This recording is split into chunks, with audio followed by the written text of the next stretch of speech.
UPC's Akena Jimmy and son of the former president Alur was very angry in parliament, almost shedding tears. Akena spoke with a lot of emotions and anger towards this current NRM government. He started by laying out UPC's core values, explaining how the education was supposed to be, or talking much on education, and he challenged the current NRM government with deep emotions, which can be visibly seen from the throat and also muscles from his neck and anger on his face. When it came to education and the question of equity, it did not matter which corner of Uganda you were, you had an opportunity to succeed. The purpose of delivering education is to create the next generation to move forward. And UPC in 2006, we are the ones who came up with the first concept of the student loan. And our concept was, we are investing in the greatest asset which Uganda has, which is its people. So when you have a student who has an opportunity or who has the ability, we must invest in that student so that they can succeed. How we recover the money later is when that student has succeeded. So when you've lost the purpose, you're not going to succeed on this issue of quota. What? You've lost the purpose. It must be for the people. And if it's not for the people, you're wasting all our time.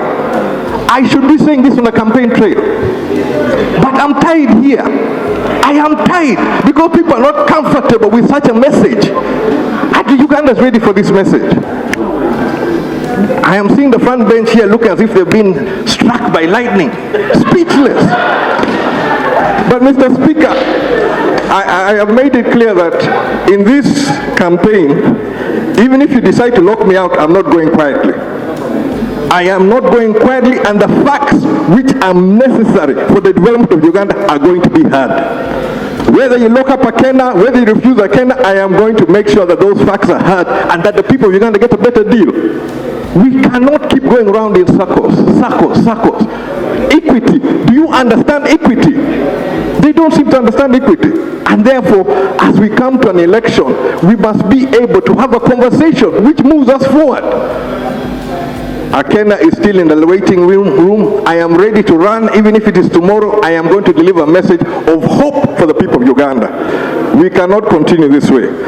Akena Jimmy then cried out loud and accused Museveni of denying him the nomination. He clearly accused Museveni of denying him nomination. Something he says, it was a chance for him to set the record straight about UPC rigging election, the claim that Museveni has made for so long, even during the time of Akena's father, that is President Milton. I have been denied to be nominated to contest for the presidency of the Republic of Uganda. But I failed to do it at Kololo Independence Grounds.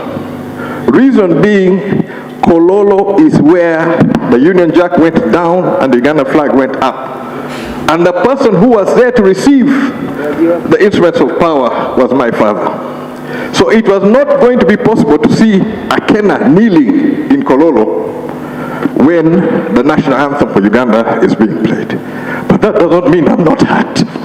It doesn't mean I am not breaking inside.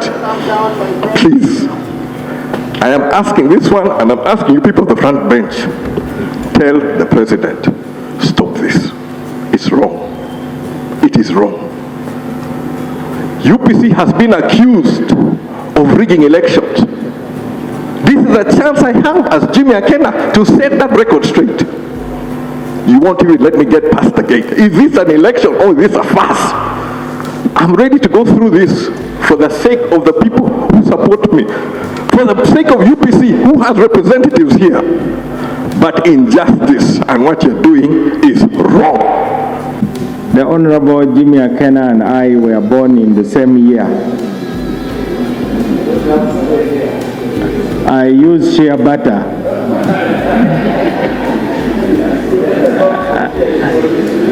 I use shea butter and I shave my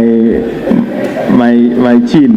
Well, in our interview with Civic Space, Joseph Ucheno, also one of the people who participated in blocking Akena using court tools, said he is wondering which direction will elections take, saying that no bad man might have said the quiet part out loud.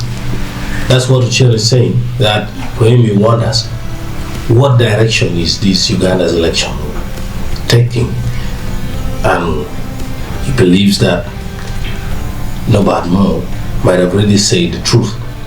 I don't know which direction this election this time is going to take. I think the Maos have choreographed it quite well, because I saw some clip earlier in the day, I think, but I think I was in a slightly different mood, where Mao suggests that, you know, oh, we told you so. I think it was in Uganda. We told you so. You've not seen any tear gas. So meaning that we are really managing it well. But managing well, managing an election process, or managing something that has been so well designed that it must end in an Henry court victory, and the group of the coalition of the willing, plus this briefcase of people. Okay. But that's just a brief update about Uganda's current politics. The situation, to me, I say, it is technicality versus emotions.